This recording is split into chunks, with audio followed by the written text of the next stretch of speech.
شاہ است حسین، بادشاہ است حسین، شاہ بھی حسین ہیں، بادشاہ بھی حسین ہیں۔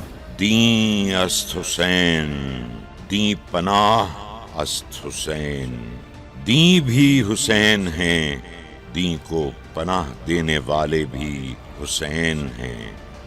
سرداد نہ داد دست در دست یزید، سر دے دیا مگر نہیں دیا اپنا ہاتھ یزید کے ہاتھ میں۔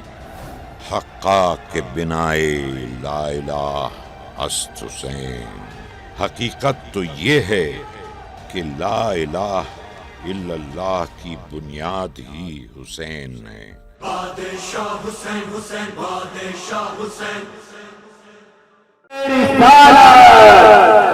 جشن شہیدان کربلا، ذکر شہیدان کربلا۔ ونستعينه ونستغفره ونؤمن به ونتوكل عليه ونعوذ بالله من شرور أنفسنا ومن سيئات أعمالنا، من يهده الله فلا مضل له ومن يضلله فلا هادي له، ونشهد أن لا إله إلا الله وحده لا شريك له، ونشهد أن سيدنا ومولانا محمدا عبده ورسوله. أما بعد، قال الله تبارك وتعالى في الكلام القديم: قولوا لمن يقتل في سبيل الله أموات بل أحياء ولكن لا تشعرون. صدق الله العظيم وبلغنا على رسوله النبي الأمين المكين الكريم، ونحن على ذلك لمن الشاهدين والشاكرين، والحمد لله رب العالمين.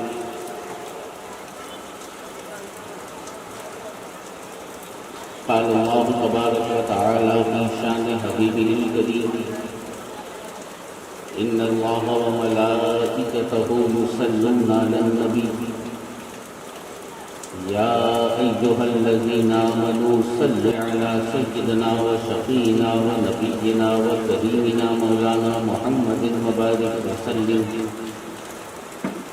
صلاة وسلام عليك يا رسول الله صلى الله تعالى عليه وسلم.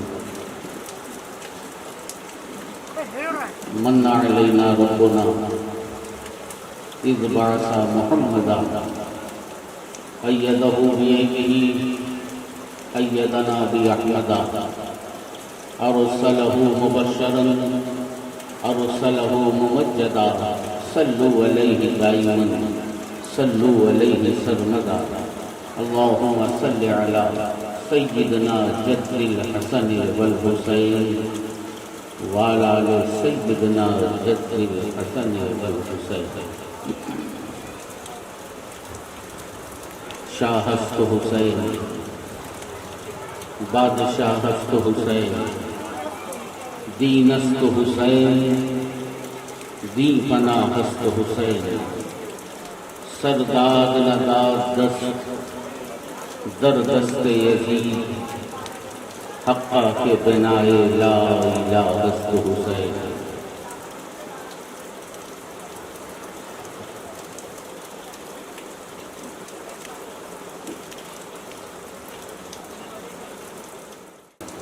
صبت نبی ہیں پشت نبی پر، اور سجدے کی حالت ہے آقا نے تسبیح ہی بڑھا دی، بیٹا ہی کچھ ایسا ہے. آقا نے تسبیح ہی بڑھا دی، بیٹا ہی کچھ ایسا ہے. شہر نبی تیری گلیوں کا نقشہ ہی کچھ ایسا ہے. عزیزان ملت اسلامیہ، معزز سامعین، محترم حاضرین،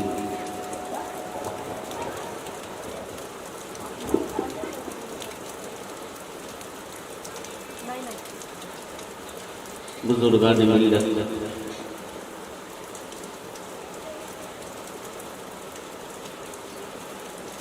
آج کے موسم میں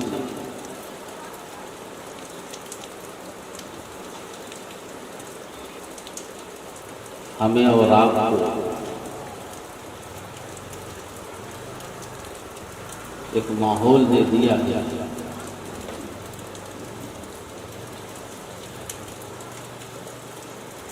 کہ اگر ہمارا حسین بنا پانی کے میدان نہیں چھوڑ سکتا تو حسینی بھی طوفانوں میں حسین کے لیے میدان نہیں چھوڑ سکتے۔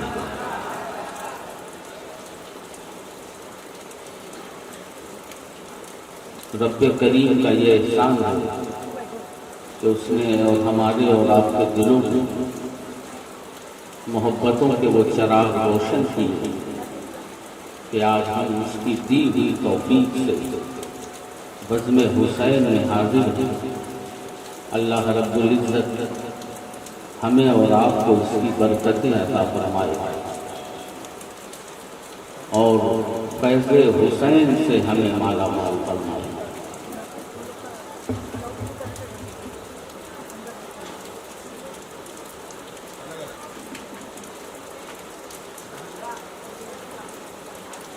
خلافت کی ترتیب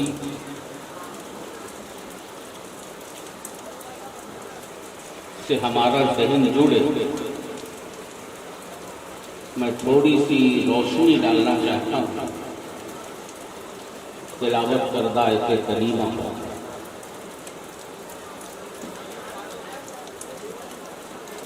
حسین کو مردہ مت کہو،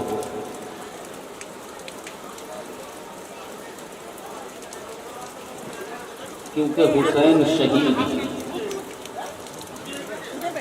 شہید اعظم ہے۔ آج میرے ذہن میں ایک سوال آیا گھر سے نکلتے وقت کہ ایسا موسم ہے، بارش ہے اور موسلا دھار بارش ہے، لیکن جب جلسہ گاہ پر نظر پڑی تو جو جہاں نظر آتا تھا وہ وہی نظر آ رہا ہے۔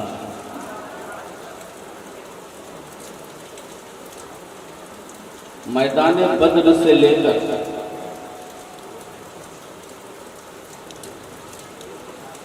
کربلا کے تاجدار تک ہر شہید کو ہمارا سلام ہے۔ لیکن یہ کیا بات ہے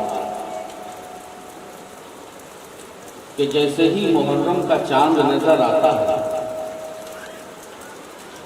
خیال جائے یا نہ جائے حسین خیالوں میں آ جاتا ہے۔ ایسی شہادت اور 10 روزہ بڑے اہتمام کے ساتھ، بڑے انتظام کے ساتھ محفلیں ہوتی ہیں اور ہر سال ذکر حسین ہوتا ہے۔ خطیب کے اپنے اپنے انداز ہیں، مگر جب تاریخ کربلا پیش ہوتی ہے تو ہر خطیب وہی تعریف پیش کرتا ہے، کیونکہ انداز خطابت بدل سکتا ہے، تاریخ نہیں بدل سکتی۔ اور آپ برسوں سے وہ تاریخ سنتے آ رہے ہیں، ہر سال سنتے تھے، لیکن مجمع میں ہمارا انہماک ایسا ہوتا ہے جب تاریخ سے کربلا پڑھی جاتی ہے تو ایسا محسوس ہوتا ہے کہ پہلی بار سن رہے ہیں۔ آنے والا ہر واقعہ ہمیں معلوم ہے، اب کیا ہوگا، پھر کیا ہوا، کیسے پیاسے رہے، لیکن مجلس میں بیٹھ کر ذہن اس طرح سے ایک جا ہو جاتا ہے کہ ایسا لگتا ہے کہ تاریخ پہلے کبھی نہیں تھی. آخر اس کی وجہ کیا ہے؟ بس مختصر میں اتنا سمجھ لیں کہ یہ فیضان امام حسین ہے، جس پر حسین کی نظر ہو جاتی ہے ان کا ذکر بھی اپنی طرف کھینچ لیتا ہے. کیونکہ یہ ہمارا اور آپ کا عقیدہ کہ حسین کو بڑی بات ہے. ذکر حسین نہ کبھی میٹھا ہے، نہ ذکر حسین کبھی بھی نہیں. شہیدوں کے امام مردہ مت پر اب تھوڑا سا آپ اپنا ذہن حاضر رکھیں. حسین کو مردہ نہ کہا جائے یہ کس نے کہا؟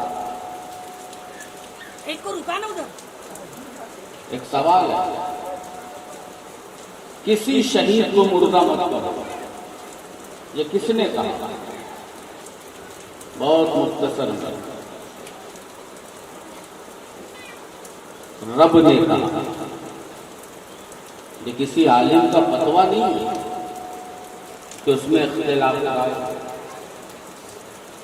سیدھا سا ایک اعلان ہے، وَلَا تَقُولُوا لِمَنْ يُقْتَلُ فِي سَبِيلِ اللَّهِ أَمْوَاتٌ.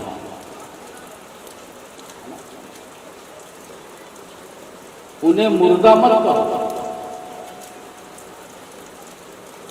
جو اللہ کی راہ میں شہید ہو گئے. اور رب جانتا ہے کہ میرے بندوں میں کچھ ذہن ایسے ہوئے کہ میرے کہنے کے باوجود بھی جب اللہ نے کہہ دیا مردہ مت کا وہ بات ختم ہو گئی. اب آگے سوچنا ہے نہ پیچھے سوچنا. مردہ مت کہو بات ختم، کیونکہ اعلان ربی ہے وَلَا تَقُولُوا لِمَنْ يُقْتَلُ فِي سَبِيلِ اللَّهِ. لیکن رب کو معلوم ہے کہ کچھ ذہن سوچیں گے کہ مردہ کہا کیوں نہ جائے، کیونکہ وہ تو دنیا سے جا خون بہ چکا ہے، آزا کٹ چکے ہیں. اور قرآن کہہ رہا ہے کہ مردہ مت کہو.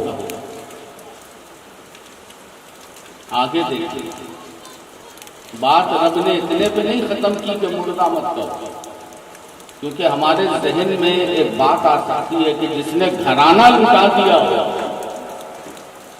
گھر کا گھر لٹا دیا ہو، تو اللہ نے ان کی عزت میں، ان کی تعظیم میں، ان کی تقدیم میں یہ بات کہی ہو کہ شہیدوں کو مردہ مت کرو، کیونکہ وہ تو شہید ہو رہے رب کے نام پر. آگے اللہ نے کہا بل احیا. مردہ مت کہو کا مطلب یہ نہیں ہے کہ احتراماً مردہ مت کہو. قرآن نے آگے کہا بل احیا، بلکہ وہ زندہ ہیں. وَلَا تَقُولُوا لِمَنْ يُقْتَلُ فِي سَبِيلِ اللَّهِ أَمْوَاتٌ بَلْ أَحْيَاءٌ، بلکہ وہ زندہ ہے. انسانی ذہن کو پڑھ کے کیسے آیتیں نازل ہوئی. شہید جس کا خون بہہ گیا رب کی راہ میں، رب کی راہ میں وہ قتل ہو گیا. پہلے اللہ نے قانون دیا کہ شہید کو مردہ مت کرو، پھر آگے فرمایا کیونکہ وہ زندہ ہے.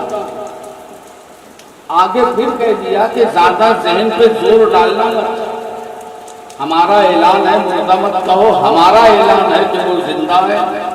ذہن میں زور ڈالنے کی ضرورت نہیں ہے. آگے فرمایا وَلَٰكِن لَّا تَشْعُرُونَ، تمہیں ان کی زندگی کا شعور ہی نہیں ہے، ان کی زندگی کو تم سمجھ نہیں سکتے. بل احیاء وَلَٰكِن لَّا تَشْعُرُونَ، بلکہ وہ زندہ ہیں، ان کی زندگی کا تمہیں شعور نہیں ہے. تو یہ صرف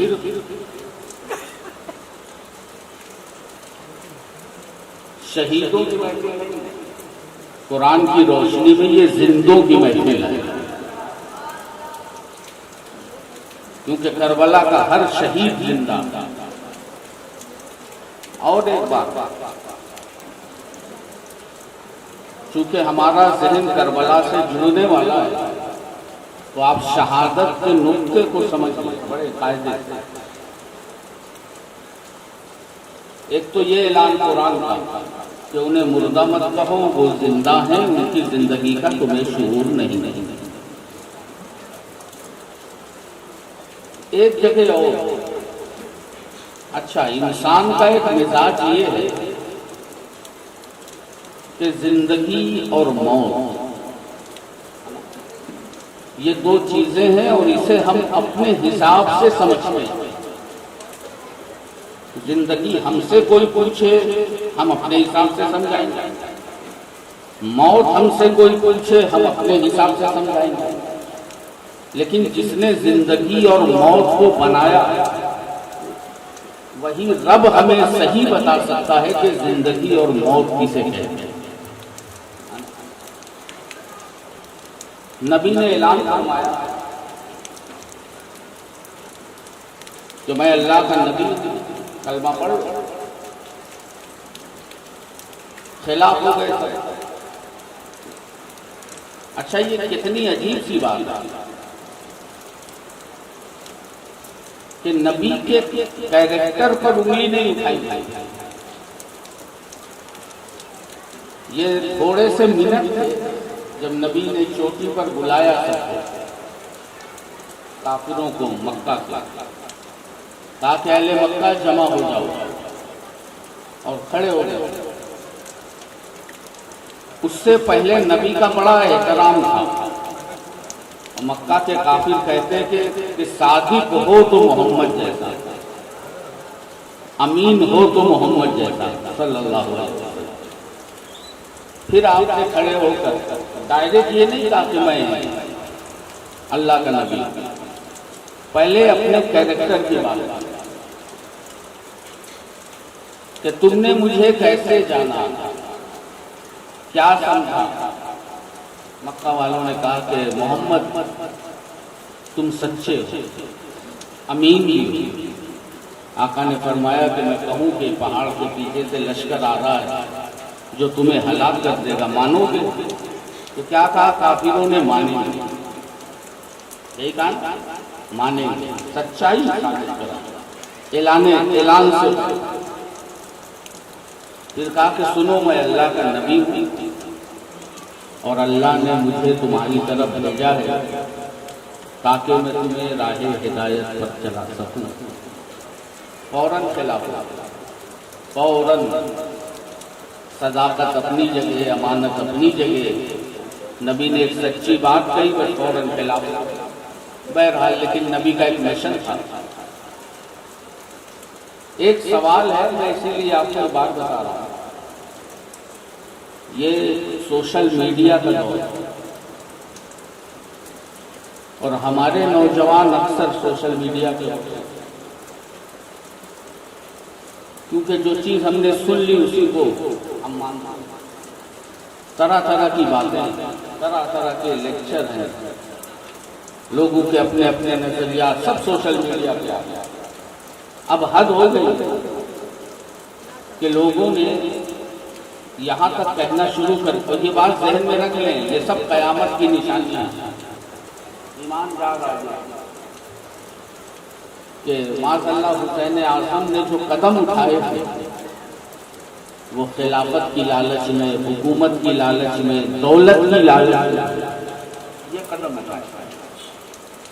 تو میں آپ کے ذہن کو جوڑ دوں کہ جب نبی نے کہا لا الہ الا اللہ پڑھ لو اور آپ نے اپنی تبلیغ کو آگے بڑھایا، آپ رکے نہیں، تو مکہ والوں نے سوچا کہ ہر چیز کو دولت سے منایا جائے، دولت سے ہر چیز خریدی جاتی ہے، دولت سے سب کچھ، سارے ناممکنات جو ہیں وہ سب ممکن ہو جائیں گے۔ اور حضور کے پاس ایک پیغام دیں گے، کعبے کی چابی لے لو، خزانہ لے لو، یہ لے لو، وہ لے لو، تبلیغ سے رک جاؤ۔ اب جواب سنیں میرے نبی کا، میں پورا واقعہ بتانا میرا مقصد نہیں ہے، میں وہ جواب سنانا چاہتا ہوں جو نبی نے کہا تھا. نبی نے کیا فرمایا تھا کہ جا کر ان سے کہو کہ اگر میرے ایک ہاتھ میں سورج رکھ دے، کیا رکھ دے، اور ایک ہاتھ میں چاند رکھ دے، تب بھی میں اپنے اس کام سے پیچھے نہیں ہٹوں گا جو کام میرے رب نے میرے ذمہ لگایا ہے. لوگوں نے خزانوں کی بات کی تھی اور میرے نبی نے فرمایا کہ تم چاند اور سورج میرے ہاتھوں میں لا کر رکھ دو، تب بھی میں پیچھے نہیں ہٹوں گا. حسین پر الزام لگایا ہے جس کے نانا کو دولت آفر کی گئی تو اس نے فرما دیا کہ چاند لے آؤ، سورج لے آؤ، تب بھی محمد پیچھے نہیں ہٹے گا. اسی محمد کے نواسے کا نام امام حسین ہے، اور یہ بتایا ہے امام حسین نے کہ تم بھی لا کر دنیا کے خزانے اگر حسین کے قدموں میں رکھ دو گے تو حسین کبھی آگے بڑھ کر یزید کی حمایت میں کھڑا ہونے گا. بے شک، سبحان اللہ. ایک ذہن دیکھ لیا کہ جب بات ایمان کی ہو تو نانا نے بھی ذہن دیا، نواسے نے بھی وہی ذہن دیا کہ بات دین کی ہو، حق پہ ہو، تم حق پہ ہی رہنا، دولت کے انبار لگا دیے جائیں تب بھی اپنے ایمان کا سودا رکھنا. نبی نے کہا نہیں، یہ ہو ہی نہیں سکتا، سورج لے آؤ، چاند لے آؤ.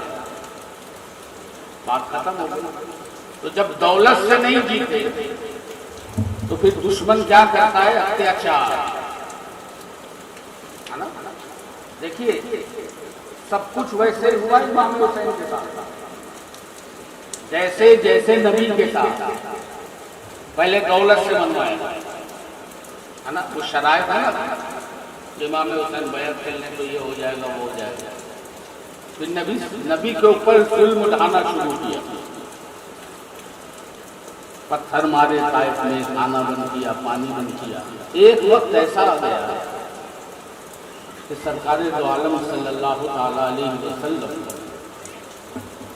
اداس ہوئے اور کافی اداس ہوئے. تو اللہ نے فرشتے کو بھیجا کہ جا کر میرے محبوب سے کہو کہ یہ جو لوگ آپ کی باتیں نہیں مان رہے نا، آپ ان سے کچھ کہیے مت. کیوں؟ کیونکہ یہ مردہ لوگ ہیں. کیا کہا؟ یہ مردہ لوگ ہیں، ان سے کچھ نہ کہیں. یہ جو کافر ہیں، مشرک ہیں، جو آپ کی باتیں نہیں مانتے، آپ پہ اتیاچار کرتے ہیں، ظلم کرتے ہیں، آپ کو کھانے نہیں دیتے، پینے نہیں دیتے، ان سے یہ سب باتیں مت کریں، یہ سب کے سب مردہ ہیں. قرآن میں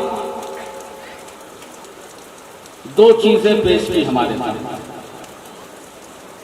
مشرکین مکہ کو زندہ نہیں کہا، نبی کی بات نہیں مانی تو کہا کہ یہ مردہ لوگ. اب دو ضابطے ہیں. مشرکین مکہ جس میں سردار بھی ہیں، سرداران مکہ بھی ہیں، قرآن نے کہا ان سے کچھ مت کہیے، یہ مردہ لوگ ہیں. اور شہیدوں کے بارے میں کیا کہا؟ ان کو مردہ مت کہو، یہ زندہ لوگ ہیں. غور کیجیے گا. یعنی جب مشرکین مکہ پر ہماری نظر پڑی تو ہر آدمی اٹھ رہا ہے، چل رہا ہے، کھا رہا ہے، پی رہا ہے، سو رہا ہے، بیٹھ رہا ہے، سانسیں ہیں، دھڑکنیں ہیں، دل ہے، دماغ ہے، سلامت ہے، جسم میں روح ہے. قرآن نے کہا کہ محبوب ان سے مت کہو، یہ مردہ لوگ. اور میدان کربلا میں حسین کٹ گئے، خون بہہ گیا، گردن کاٹ لی گئی، بازو کٹ گئے، دھڑ الگ ہے، سر الگ ہے، بازو کہیں. صبح سے شام ہو گئی، گھوڑے دوڑا دیے گئے. اور جب آپ کٹے ہوئے لاشے کے پاس پہنچے تو قرآن نے آپ کو پکڑ لیا، مردہ مت کہنا. کٹی ہوئی لاش دیکھی، کٹے ہوئے بازو دیکھے، بہتا ہوا خون دیکھا، قرآن نے پکڑ لیا، انہیں مردہ مت کہو. مشرکین کو زندہ نہیں کہتے، شہیدوں کو مردہ نہیں کہتے. اس کا مطلب ہے کہ قرآن کی روشنی میں زندگی کچھ اور ہے اور موت کچھ اور ہے. چلتے پھرتے رہنے کا نام زندگی نہیں ہے. دل میں دھڑکنیں موجود ہوں خالی اسی کا نام زندگی نہیں. اور قرآن کی روشنی میں گردن کے کٹ جانے کا، بازو کٹ جانے کا، خون بہ جانے کا نام موت نہیں. قرآن کی روشنی میں زندگی کچھ اور ہے، موت کچھ اور ہے. اب قرآن سے ہی پوچھو کہ ہم نے جسے زندگی سمجھا، قرآن نے کہا اس کا نام زندگی نہیں. ہم نے جسے موت سمجھا، قرآن نے کہا موت صرف اسی کا نام نہیں. شہیدوں کو مردہ مت کہو، مشرکین کو زندہ نہ کہو. تو قرآن اب تو بتا دے کہ زندگی کیا ہے، موت کیا ہے. ایک لائن میں پورا جواب ہے. اب جسے وہ جواب سمجھ میں آیا ہے وہی زندہ لوگ. مشرکین اگر چلے تو زندہ نہیں، شہید کا لاشا تڑپے تو وہ مردہ نہیں. مشرک اگر پہلوان ہے تو وہ زندہ نہیں، اور شہید کمزور ہے اور خون بہ گیا ہے وہ مردہ نہیں. تو زندہ ہے تو مردہ ہے تو زندگی ہے کیا، موت کہتے کسے ہے؟ تو قرآن نے ساری دنیا کو اور ساری انسانیت کو ذہن دے دیا کہ لوگوں، رسول اللہ سے وفاداری کا نام زندگی ہے اور رسول اللہ سے موت کا نام غداری ہے. سبحان اللہ. بے شک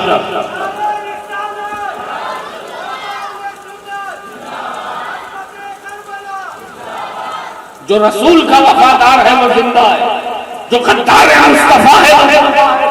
یعنی زندگی وفاداری کا نام، غداری موت. اب مجھے بتاؤ، قرآن میں وفاداروں کو زندہ کہا تو نبی کا ہر وفادار زندہ ہے یا نہیں؟ اور قرآن کا ایک ضابطہ ذہن میں رکھنا، تمہیں ان کی زندگی کا شعور نہیں.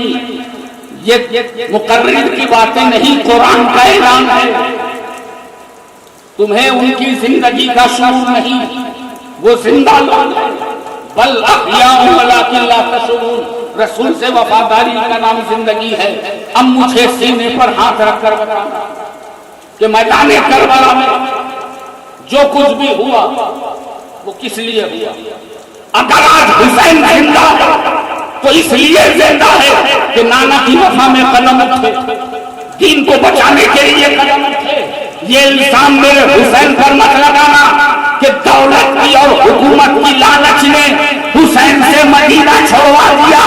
اپنے ذہن میں بات رکھو، یہ حسین اس نانا کا نواسا ہے کہ جس کے قدموں میں چھپ کر چاند اور سورج کلمہ پڑھا کرتے ہیں اور نبی پر سلام. سبحان اللہ. بہت دنیا کہتی ہے خلافت، دنیا کہتی ہے حکومت.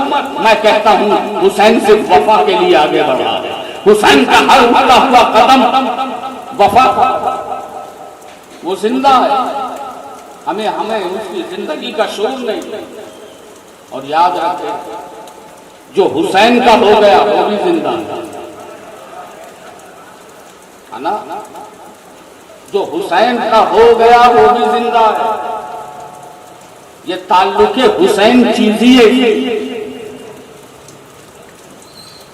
بڑے گناہ کیے ہے نا، بہت گناہ کیے. تھوڑا سا رابطہ حسین کا مل گیا، ایک کنیکشن مل گیا وہ بھی زندہ ہو گیا. تو کل کی رات تک جو گناہگار تھا صبح سویرے جنتی، اور صرف جنتی نہیں زندہ ہو. تو پانی پر پابندی لگانے والا، اہل بیت کا دل دکھانے والا حسین کے چرنوں میں آ جائے تو زندگی مل جاتی ہے، جنت بھی. تو ہم یہ کیوں نہ مانیں کہ اگر ہم حسین کی محفل گھروں میں سجا لیں، حسین کو دل میں بسا لیں، ہمارے دل بھی زندہ ہے، ہماری زندگی بھی زندہ ہے. سبحان اللہ. سبحان اللہ. جس گھر میں حسین ہو وہ گھر زندہ، جس محفل میں حسین ہو وہ محفل زندہ. جس دل میں حسین آ جائے وہ دل زندہ۔ کیوں؟ حسین وفادار ہے اپنے نانا کا، ہم وفادار ہیں حسین کے۔ اب ہمارے پاس کچھ ہے یا نہیں، ایک نسبت باقی ہے، ہم نے حسین کا دامن پکڑ لیا ہے۔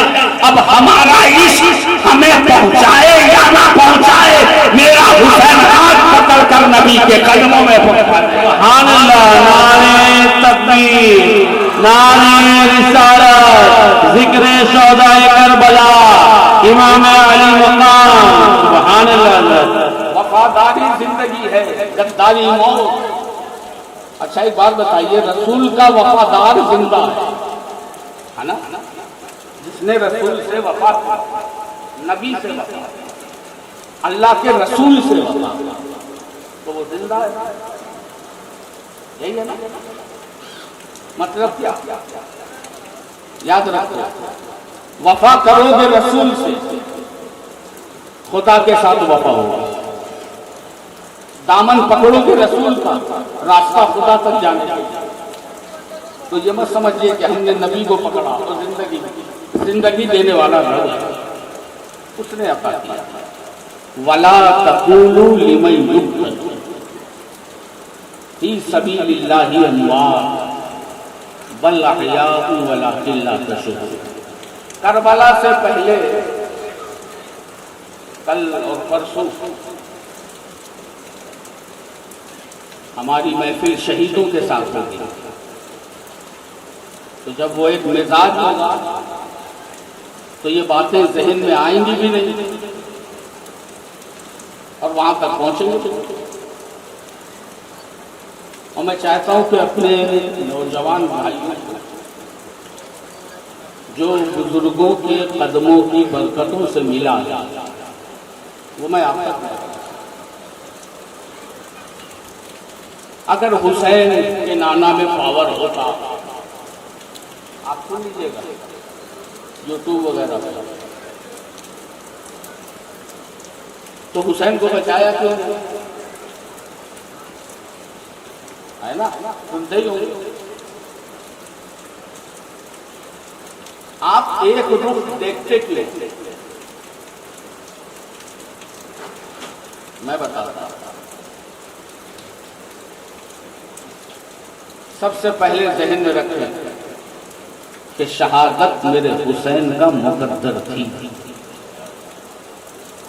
یہاں رکھنے سے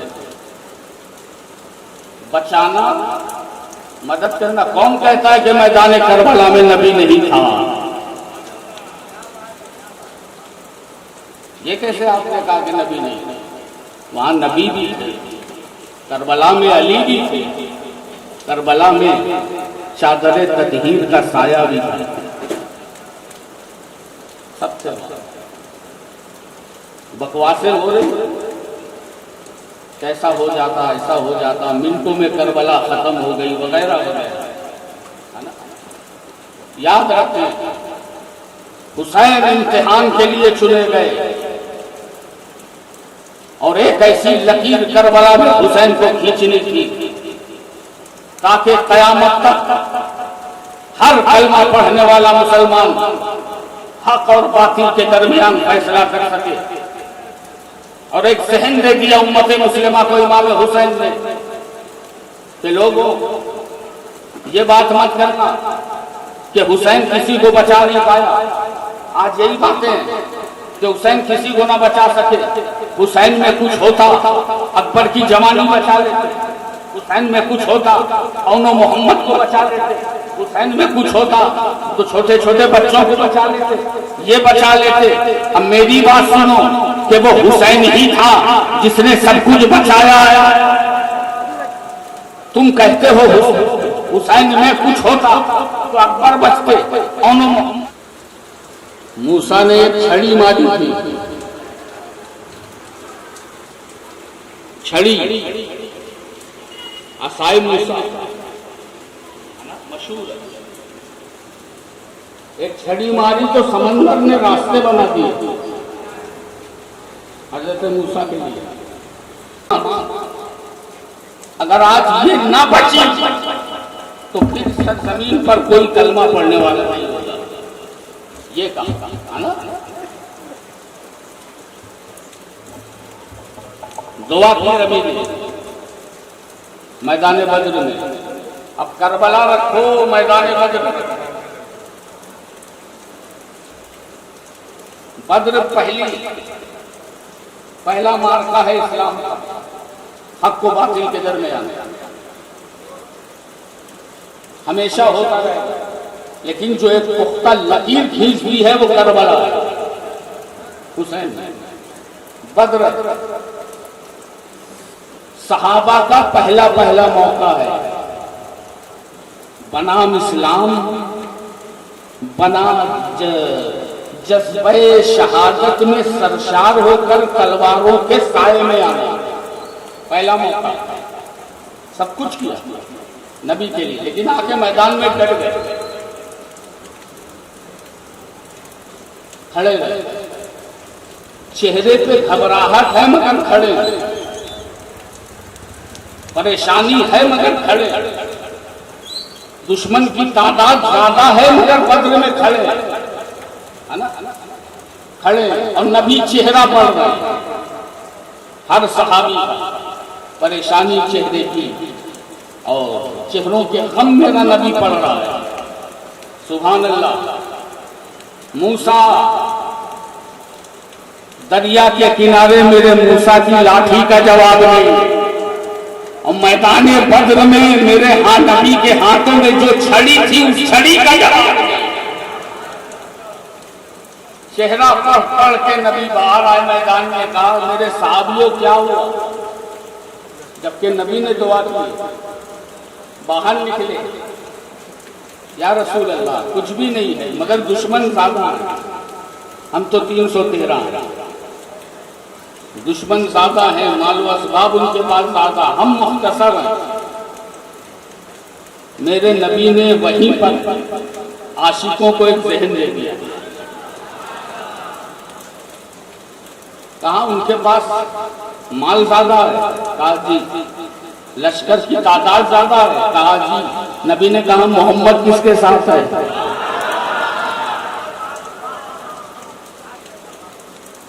نعرہ تکبیر گونج گیا. صحابیوں کے بجھے ہوئے چہرے جیسے کھل گئے. کہا اللہ کا نبی کس کے ساتھ ہے؟ یا رسول اللہ یہ ہمارا مقدر ہے کہ آپ میرے ہمارے. تو نبی نے کہا آؤ. پتھر بندھا ہوا دیکھا تھا نا، دیکھ کے پتھر بندھا ہوا، پیاسا بھوکا. اب آؤ. چھڑی اٹھائی. راستوں کے فیصلے ہو گئے تھے جب موسیٰ نے چھڑی کھینچی، چھڑی ماری.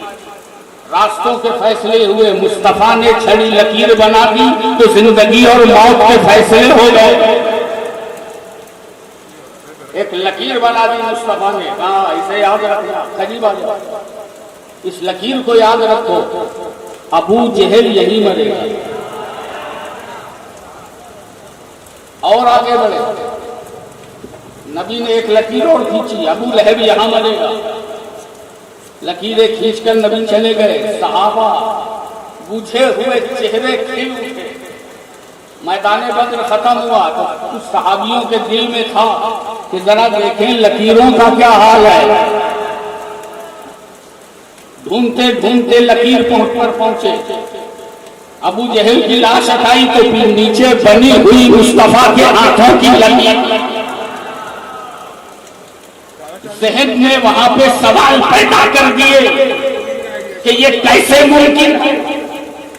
اتنے بڑے میدان میں جب انسان گھوڑوں سے دوڑ رہا ہو، تلواریں دوڑا رہی ہو، اور جب ہٹا کے لاشیں دیکھے گئے تو دشمنوں کی لاشیں لکیر کے اوپر ملی.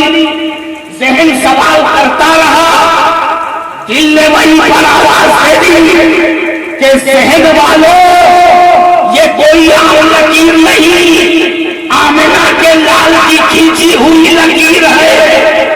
اب ابو جہل دنیا کے کسی بھی کونے میں رہے، مرنے کے لیے یہی لکیر پر آنا پڑے گا. سبحان اللہ. نعرہ تکبیر، نعرہ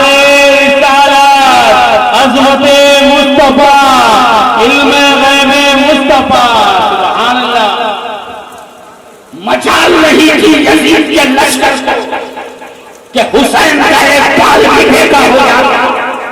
وہ لکیر جو کربلا بدر میں کھینچی گئی اگر مصطفیٰ کا فیضان وہی لکیر کربلا میں کھینچ لیتا تو ابو جہل کے لشکر کے پر خرچے ہوئے ہوتے. مگر خدا کی قسم یہاں لکیر کو کھینچ کر اسلام آگے بڑھایا ہے.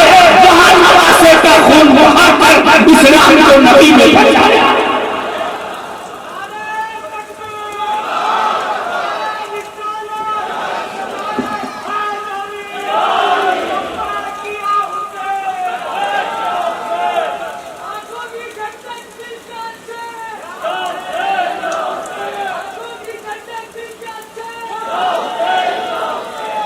میرے مصطفیٰ کی عظمت ان کے پاور کی لوگ کہتے ہیں. اچھا ایک بات بتاؤ, اسی قربانی سے اسماعیل کی قربانی بھی یاد آئی.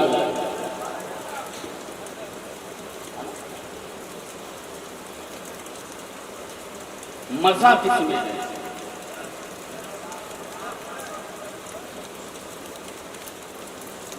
کیونکہ عشق کا مزہ اور ہے, دیوانوں کی لذتیں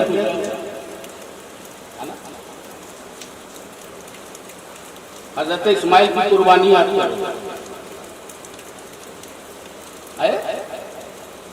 جسے نہیں ماننا الزام ہی لگانا.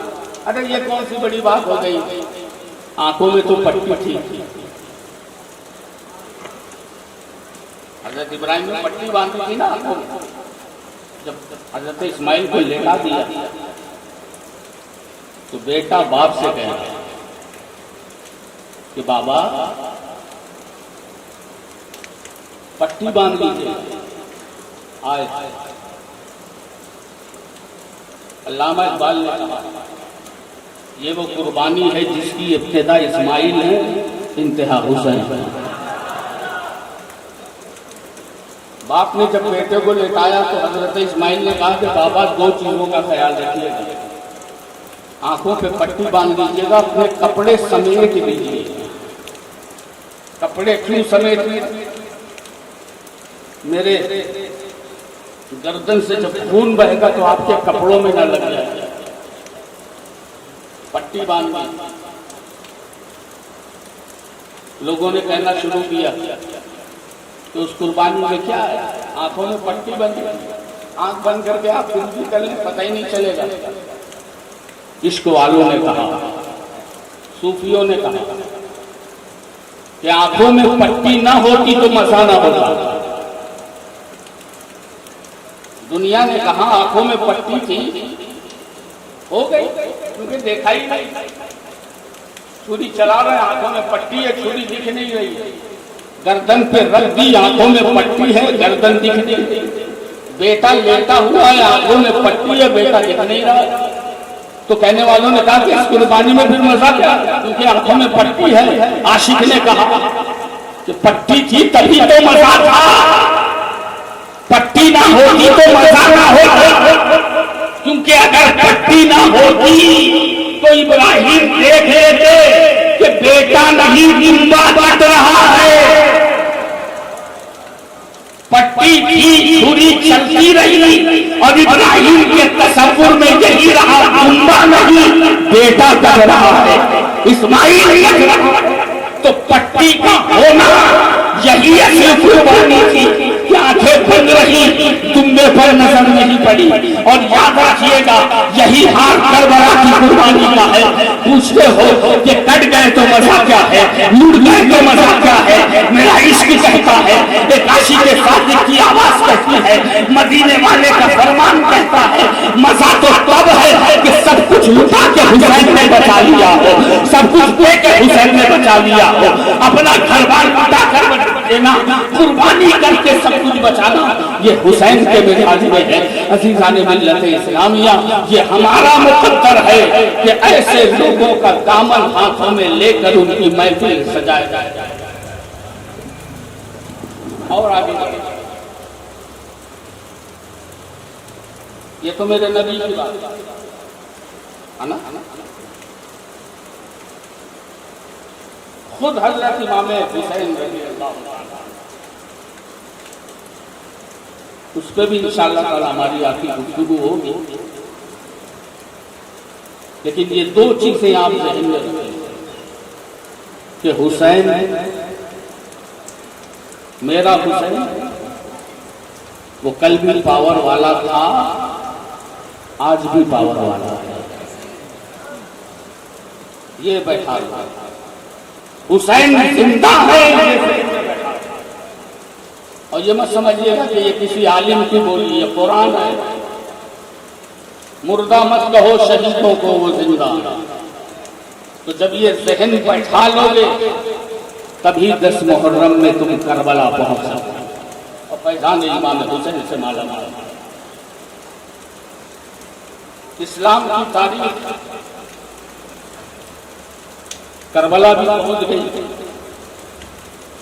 حضرت عثمان غنی شہید ہوئے، کل میں نے آپ کو بتایا۔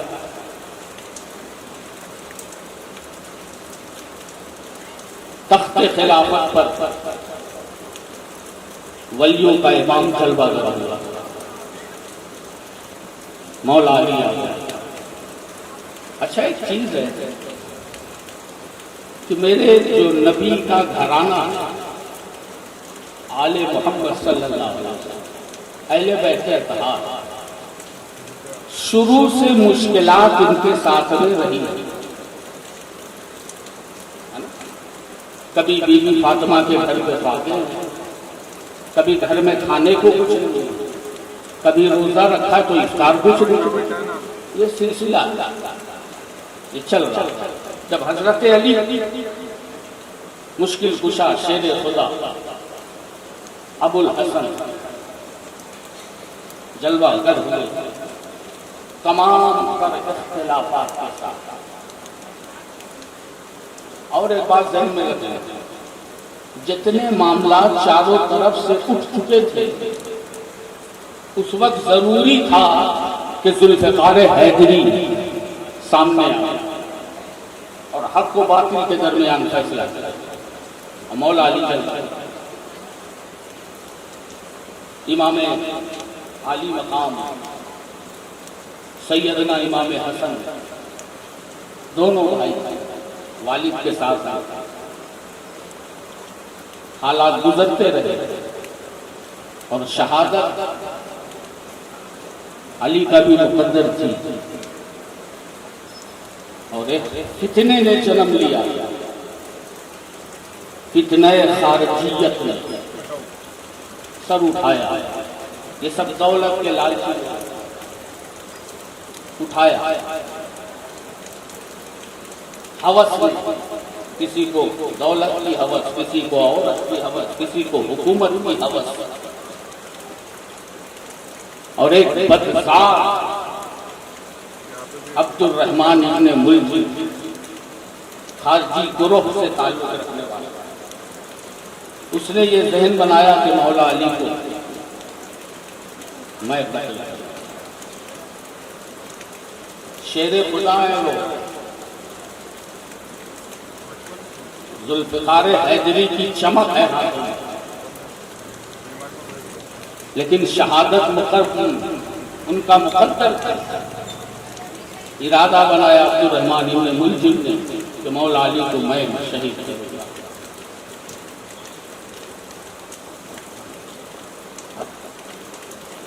باہر نکلے شیر خدا گھر سے، لوگوں کو نماز کی طرف بلاتے ہوئے، اور جو چیز پلان سے ہو، ایک مکمل پلان کیا جا چکا تھا مولا علی کے خلاف، حملہ کر دیا۔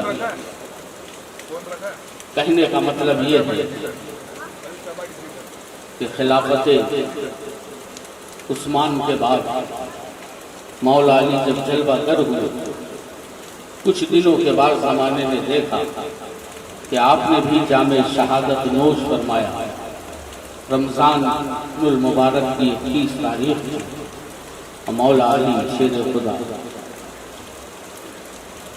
وہ علی جس کے بارے میں نبی نے فرمایا تھا کہ لوگوں علی کی محبت تمہارے لیے ضروری ہے، علی سے محبت کرو۔ تاریخ اپنے دامن میں بڑے صفحات لیے ہوئے، بڑے موڑ لیے ہوئے، لیکن ہمیں جلد سے جلد کربلا تک پہنچنا ہے۔ مولا علی شہید ہوئے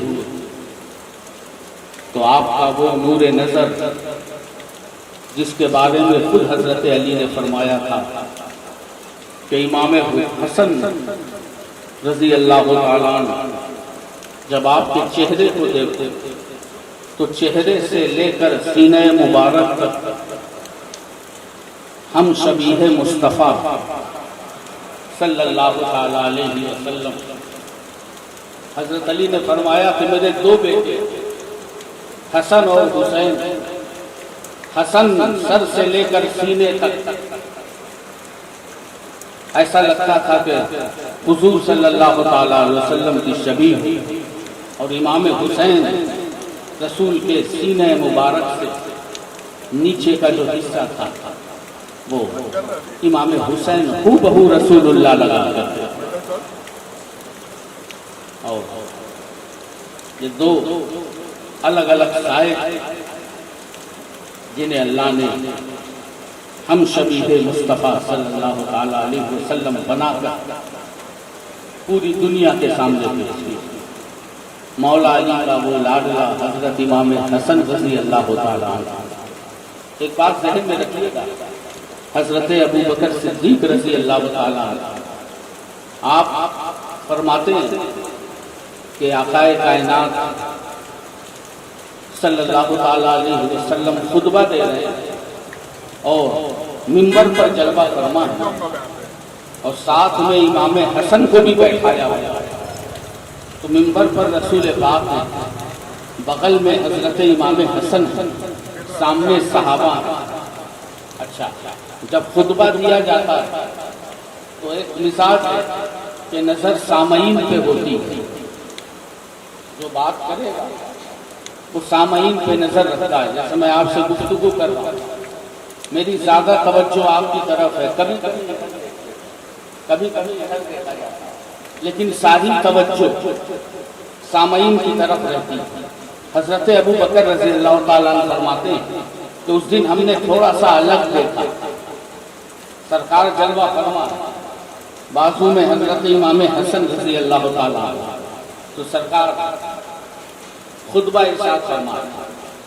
حضرت ابو بکر کہتے ہیں کہ ایک نظر سامعین پہ پڑتی، ایک نظر حسن پہ پڑتی، ایک نظر سامعین پہ پڑتی، ایک نظر حسن پہ پڑتی۔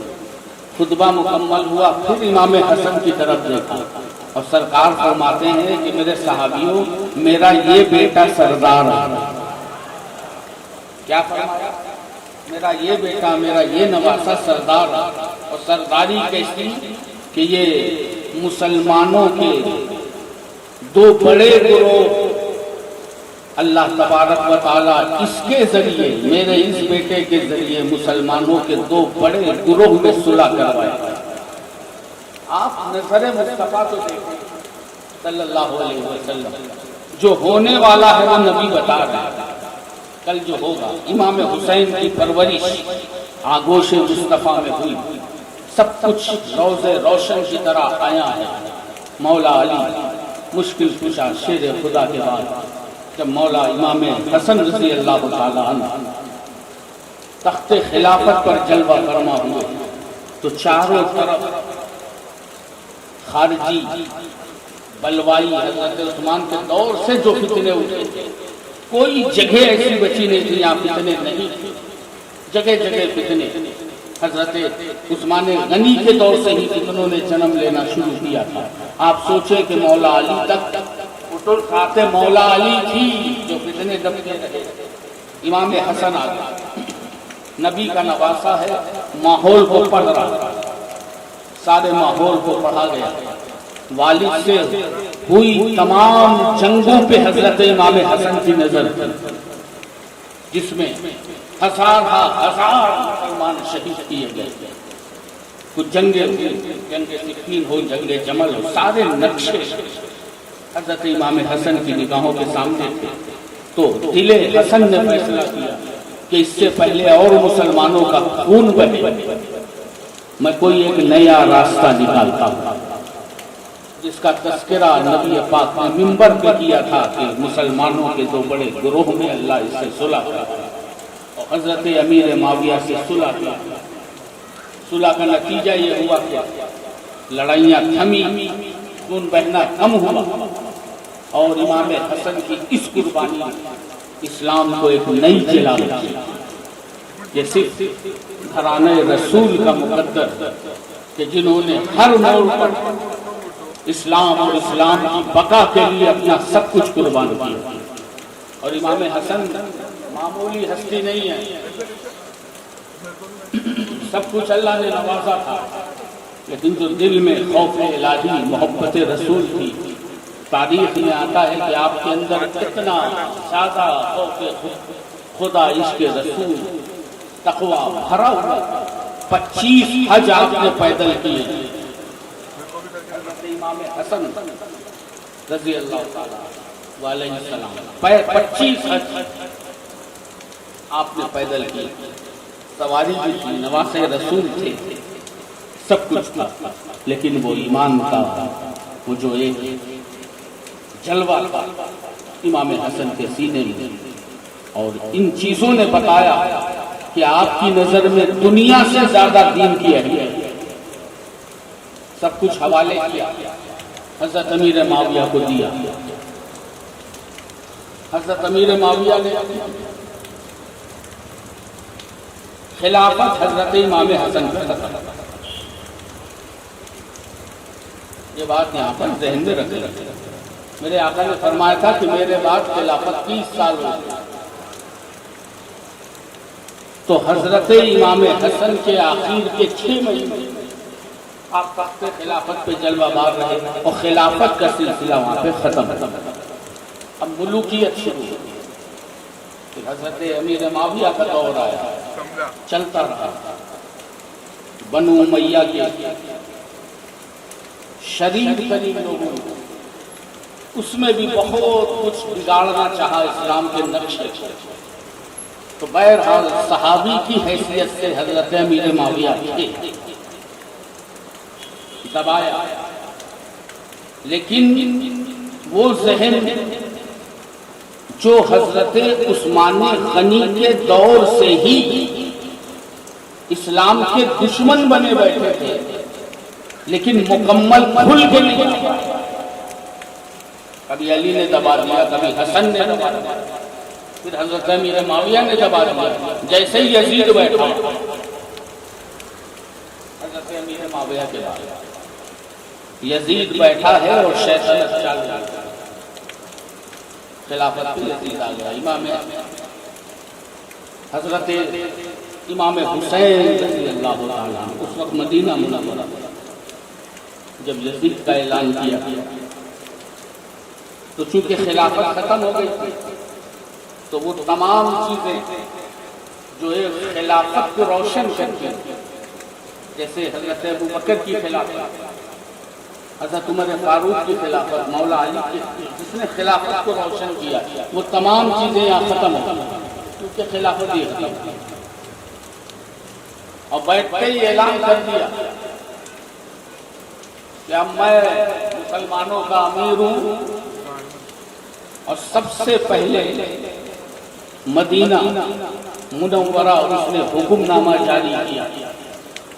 ولید بن عقبہ جو مدینے کے گورنر تھے، خط لکھا کہ میں یزید ابن معاویہ امیر المسلمین ہوں، خلافت ہے، آپ مدینے میں میری بیعت لینا شروع کر دیں، مدینے میں میری بیعت لینا شروع کریں۔ سب سے پہلے حسین ابن علی کی بیعت لیں، عبداللہ ابن عباس، عبداللہ ابن عمر، یہ 3 نام روشن کیے کہ ان سے لے لو، بیعت لے لو۔ اسے ڈر تھا، حسینی مزاج سے وہ واقف تھا، تو یزید کی جو لوگ وکالت کرتے ہیں، اور آج یزید خبیث لعنتی اس کی وکالت میں جو آج وسیلے پڑے گا، میں پوچھنا چاہتا ہوں کہ جیسے ہی وہ کرسی پر بیٹھا ہے، اب تو تخت خلافت میں نہیں ہے، کرسی پر بیٹھا ہے، یہ امام حسین کے لیے زور دینا، حسین ابن علی کے لیے زور دینا، خط لکھنا حضرت عبداللہ ابن عباس کے لیے، حضرت عبداللہ ابن عمر کے لیے، خط پہنچا مدینہ منورہ گورنر مدینہ کے پاس، جیسے یزید کا خط گورنر مدینہ نے پڑھا، گورنر مدینہ ولید نے سمجھ لیا کہ معاملہ بگڑنے والا، ہمت نہیں تھی ڈائریکٹ امام حسین سے کہیں مروان کو بلایا، مروان وہی خلیفہ، آقا نے فرمایا تھا نا کہ گرگٹ کا بیٹا گرگٹ ہی رہے گا، مروان کو بلایا تو مروان کی خباثت آپ دیکھیں، جیسے ہی یزید کا خط دیکھا گورنر نے دکھایا تو یزید نے لکھا ہے کہ حسین ابن علی، عبداللہ ابن عمر، عبداللہ ابن عباس، ان سے بیعت میں جلدی کی جائے، تو وہ خبیث کہتا ہے کہ بلا کے جلدی بات کر، اور نہیں مانتے ہیں تو یہی قتل کر، یعنی آپ ذہن دیکھیں ابھی کچھ بھی نہیں، بس خط آیا ہے یزید کا، آج یزید کی حمایت میں لوگ کھڑے ہیں نا، تو یزید کی عبارت میں کیسا تیور رہا ہوگا، عبارت میں تیور رہا ہوگا، بنا تیور کے مروان نے نہیں کہا کہ قتل کر دو، تحریر میں بھی تیور ہوتے، تو وہ جو ایک تحریر کا انداز تھا، پڑھنے کے بعد مروان کہتا کہ بلائیے ان سے بیعت لیجیے، بیعت نہیں لیتے ہیں تو یہیں پر قتل کر دیا، تو گورنر مدینہ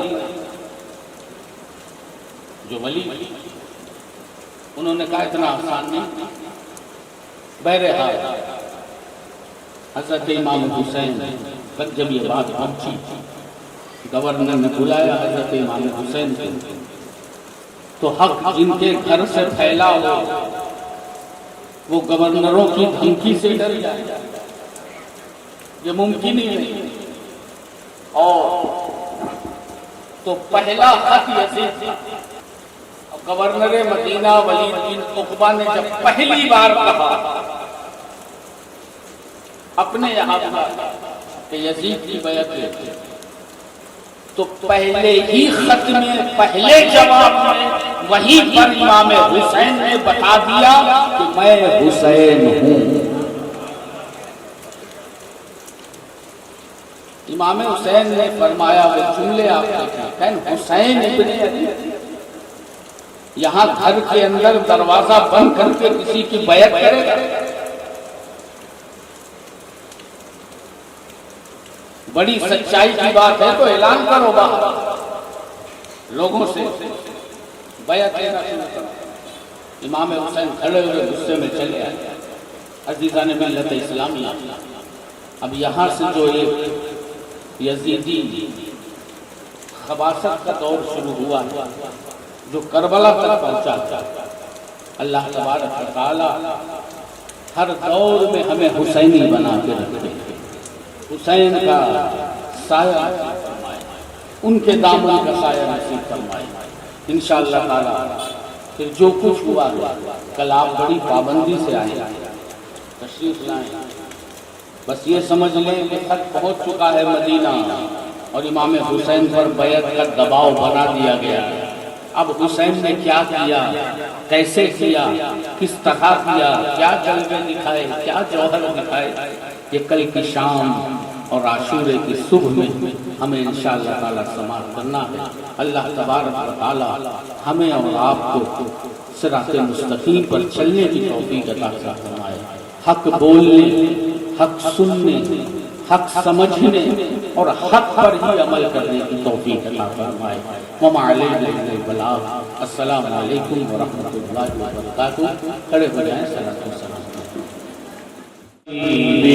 مرحبا جد الحسین مرحبا یا نور العین مرحبا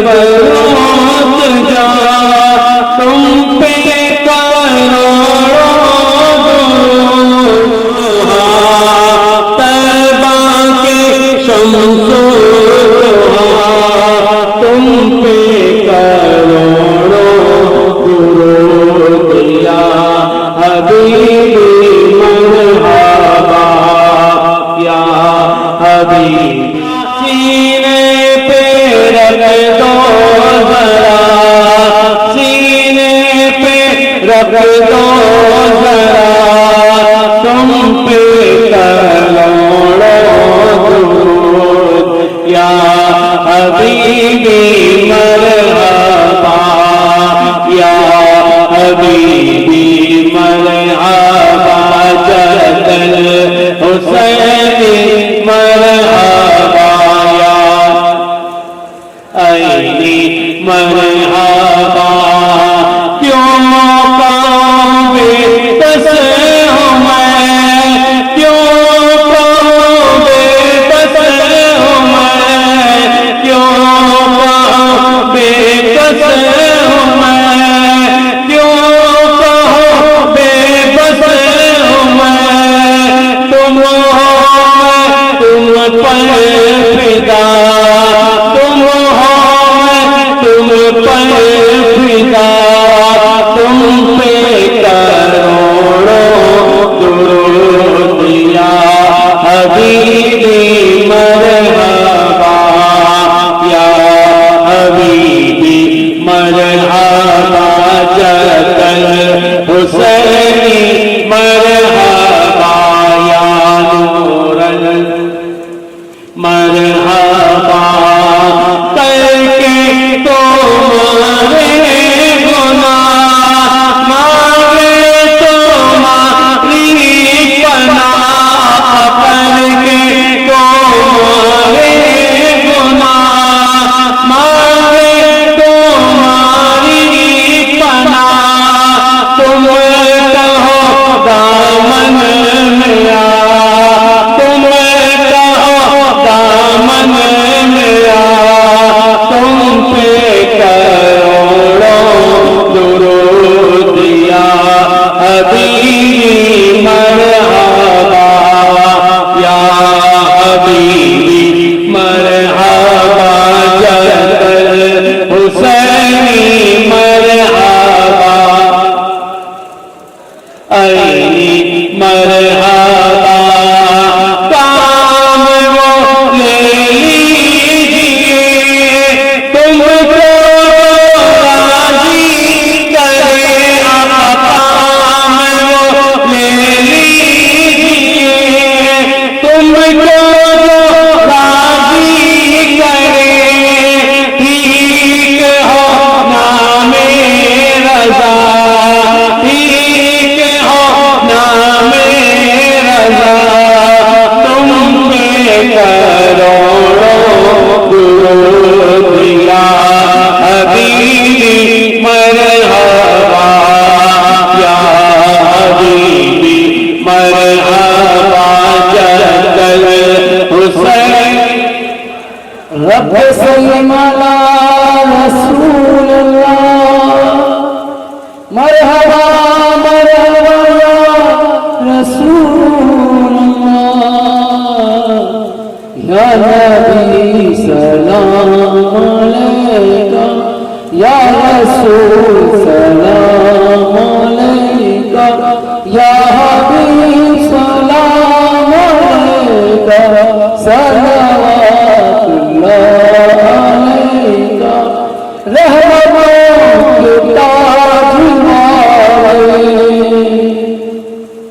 دو جہاں کے راج والے عرش کی معراج والے آسیوں کی لاج والے یا نبی سلام علیکہ یا رسول سلام علیکہ یا حبیب سلام علیکہ صلوات اللہ علیکہ ہے تمنا یہ خدا سے کہیں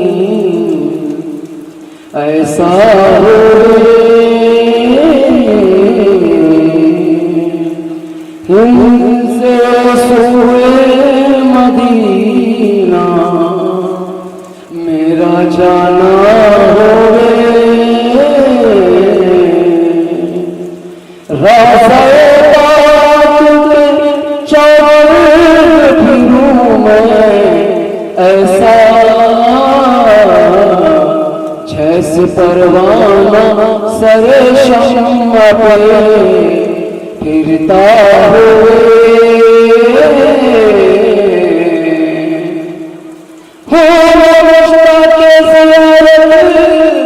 یہ تمنا ہے شاہ پوری اللہ اب یہ میری تمنا ہوئے یا رسول اللہ یا رسول اللہ یا رسول اللہ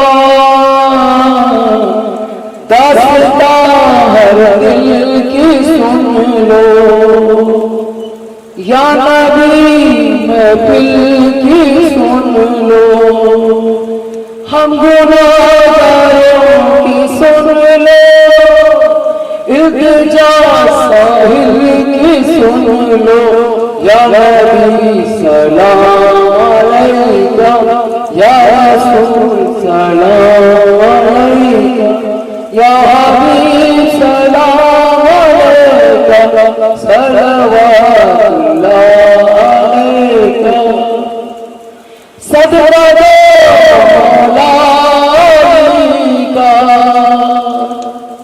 صدقہ دو اپنے جنت کا صدقہ دو اپنے کلمہ کا عشق ایسی گلی کا یا نبی سلام علیکہ یا رسول سلام علیکہ یا حبیب سلام علیکہ صلوات اللہ علیکہ یا نبی سلام علیکہ یا رسول سلام علیکہ الصلاة والسلام علیکہ یا رسول اللہ الصلاة والسلام علیکہ یا حبیب اللہ الصلاة والسلام علیکہ یا حبیب اللہ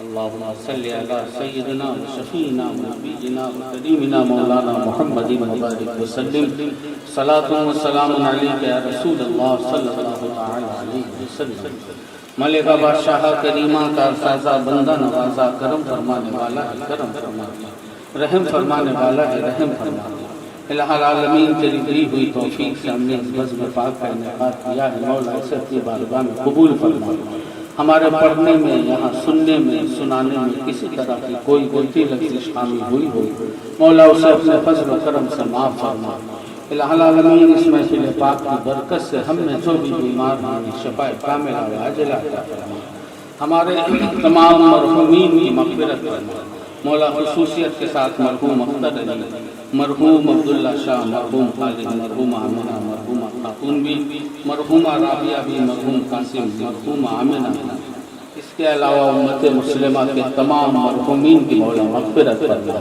ہمارے گھروں میں برکتیں رحمتیں نعمتیں عطا فرما ہمیں صراط مستقیم پر چلنے کی توفیق عطا فرما لی خمسۃ نطفی بہا ہر رباء حاتمہ المصطفیٰ والمرتضی وابنہما والفاطمہ وصلی اللہ تعالی علی خیر خلقہ ونور عرشہ سیدنا و مولانا محمد وعلی آلہ واصحابہ اجمعین الفاتحہ